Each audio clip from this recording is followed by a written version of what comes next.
You know that feeling when you start a new job and HR hands you this packet of paperwork, and somewhere buried in there is that question, what percentage of your paycheck do you want to contribute to your 401k? And you just freeze. Because on one hand, you know you're supposed to save for retirement. Everyone says that. Your parents, the internet, that one financial advisor who popped up on your Instagram feed. But on the other hand, you're looking at your rent, your student loans, maybe a car payment, groceries that somehow cost more every month, and you're thinking, I can barely afford my life now. How am I supposed to afford my life 40 years from now? So you pick a number. Maybe it's 3%, maybe it's 10, maybe you just leave it blank and hope the default setting is good enough. And then you spend the next 6 months wondering if you made the right choice. Hi, I'm Tom, and today we're going to talk about how much you should actually contribute to your 401k, not in some theoretical perfect world scenario, but in your life, with your money and your stress. Here's the thing most people don't tell you about 401k contributions. There is no universal right answer. I know that's frustrating to hear. We want someone to just give us the number. Contribute 15% and you'll be fine. Max it out or you're screwing up your future. Do the employer match and call it a day. But personal finance isn't a one-size-fits-all formula. It's personal. And the reason so many people feel paralyzed by this decision is because we've been taught to think about retirement savings as this all-or-nothing thing. Either you're saving aggressively and being responsible, or you're not saving enough and failing at adulthood. That's not how this works. The truth is, your 401k contribution is a trade-off. It's a negotiation between the person you are today and the person you'll be in 30 or 40 years, and both of those people matter. See, when you contribute to a 401k, you're choosing to have less money in your paycheck right now. That's not a bad thing, but it's also not a neutral thing. It has real consequences for your current life, for your ability to pay rent on time, to save for emergencies, to buy groceries without checking your bank account first. And that's where most financial advice falls apart, because it assumes you have extra money lying around. It assumes your present needs are already taken care of. It assumes you can just find an extra 10 or 15% of your income somewhere. But for a lot of people, that's not reality. So let's talk about this differently. Let's talk about what actually matters when you're trying to figure out this number. First, let's get the obvious stuff out of the way. If your employer offers a 401k match, that's free money. And I don't mean that in a clickbait way. I mean it literally. If your company says, we'll match 50 cents for every dollar you contribute up to 6% of your salary, and you don't contribute at least 6%, you're walking away from part of your compensation. That's like getting a job offer for $60,000 a year and then saying, no thanks, I'll take $57,000 instead. It doesn't make sense. So the baseline, the starting point is this. Contribute at least enough to get the full employer match. If you do nothing else, do that. But here's where it gets complicated. Because even if you know you should contribute enough to get the match, you might not be able to afford it. And that's not a moral failing, that's just math. If you're living paycheck to paycheck and contributing 6% means you can't pay your electric bill or you have to put groceries on a credit card, then you have a problem. Not because you're bad with money, but because your income and your expenses are too close together. And in that situation, the advice to just contribute to your 401k doesn't help. It actually makes things worse because now you're stressed about your current bills and you're stressed about not saving for retirement. This is what I mean when I say personal finance is personal. The right 401k contribution for you depends on whether you have breathing room in your budget, whether you have an emergency fund, whether you're drowning in high-interest debt, whether you're able to meet your basic needs without constantly feeling like you're one unexpected expense away from disaster. Let me give you an example. Imagine two people. Both make $60,000 a year, both have access to a 401k with a 4% employer match. Person A has no debt, lives with roommates, and has 3 months of expenses saved in an emergency fund.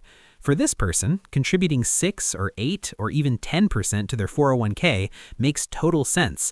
They have room, they can afford it. And the tax benefits and compound growth over time are going to make a huge difference. Person B has $20,000 in credit card debt at 18% interest. They're barely making minimum payments. They have no emergency fund, and they're stressed about money every single day. For person B, maxing out their 401k contribution would be a mistake, not because retirement savings don't matter, but because paying off that high-interest debt right now is more important, because building a small emergency fund so they don't have to use credit cards for every surprise expense is more important. Same salary, same employer match, completely different situations. And this is why financial advice that ignores your current reality doesn't work. Now, let's talk about the psychology of this. When you contribute to a 401k, you're making a deal with your future self. You're saying, I'm going to have less money today so that future me has more money later. And in theory, that sounds great. Future you will be so grateful. Future you will thank you for being responsible and thinking ahead. But here's the thing. Future you is an abstract concept. Future you doesn't feel real. Future you doesn't have rent due next week. Present you is real. Present you is stressed. Present you needs to eat and pay bills and maybe, just maybe, have enough left over to do something that doesn't make life feel like pure survival. And when you're in that mindset, when you're in scarcity mode, it's almost impossible to prioritize future you because your brain is wired to focus on immediate threats, on what's in front of you, on making it through this month. That's not a character flaw, that's biology. So the question isn't just how much should I contribute to my 401k? The question is, how do I take care of today and tomorrow without feeling like I'm failing at both? Here's the shift I want you to make. Stop thinking about your 401k contribution as a fixed number that you set once and never touch again. Think of it as something flexible, something that can change as your life changes. When I was 25 and barely making ends meet, I contributed just enough to get the employer match. That was it, 3% of my paycheck. And even that felt hard some months. But I didn't beat myself up about it. I didn't compare myself to people who were maxing out their contributions at my age, because I knew that those people either had higher incomes, lower expenses, or different circumstances than me. And then, over time, things shifted. I paid off my credit cards, I built a small emergency fund, I got a raise, and suddenly I had room. So I bumped my contribution to 5%, then 6%, then 8%. I didn't do it all at once. I didn't force myself into a number that made my life harder. I adjusted as I went. And that's the mindset shift I want you to adopt. Your 401k contribution is not a test. It's not a measure of how responsible or smart or future-focused you are. It's just a tool that works best when it fits your actual life. The goal isn't to maximize your retirement account at the expense of everything else. The goal is to build a financial life that feels sustainable, where you're saving for the future, yes, but also where you're not constantly stressed, constantly broke, constantly wondering if you made the wrong choice. Because here's what no one tells you. If you burn out trying to save too aggressively, you won't stick with it. You'll hit a breaking point, you'll reduce your contribution, or you'll pull money out early and pay penalties, or you'll just feel so deprived that you swing the other way and stop caring about saving altogether. Balance isn't lazy. Balance is smart. So let's get practical. How do you actually figure out your number? Start with your employer match. That's the floor. If your company matches up to 4%, contribute at least 4%, even if it's tight, even if it's hard, because that's literally free money. And over time, it compounds into something real. If you can't afford the full match right now because you're in crisis mode dealing with debt or barely covering your bills, okay, start with 1% or 2%, something. Just get in the habit. And then when you get a raise, when you pay off a credit card, when something shifts, bump it up. Next, look at your debt.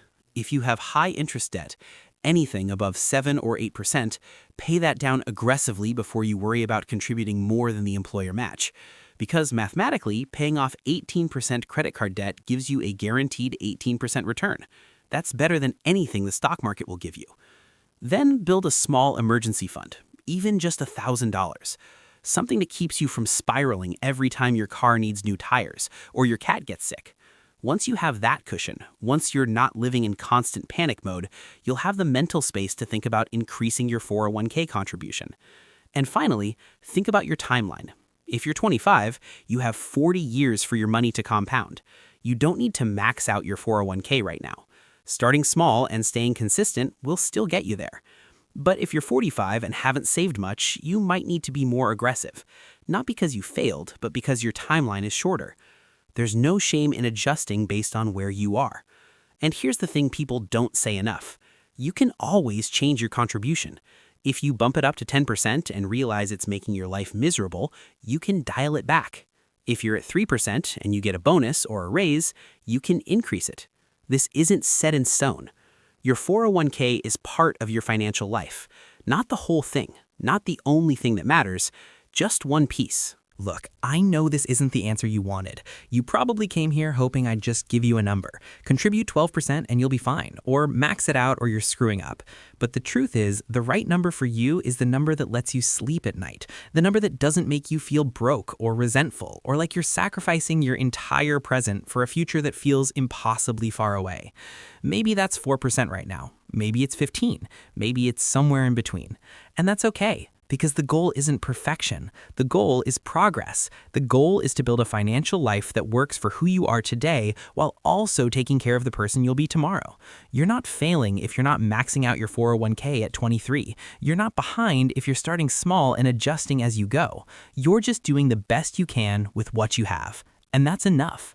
So take a breath. Look at your budget. Look at your debt, look at your expenses, and choose a number that feels sustainable, a number that lets you contribute to your future without destroying your present. And then, when things shift, when you get a raise or pay off a loan or just feel like you have a little more room, adjust it. This isn't a one-time decision. It's a conversation you have with yourself over and over as your life changes. And that's not a flaw in the system. That's the system working the way it should. You've got this.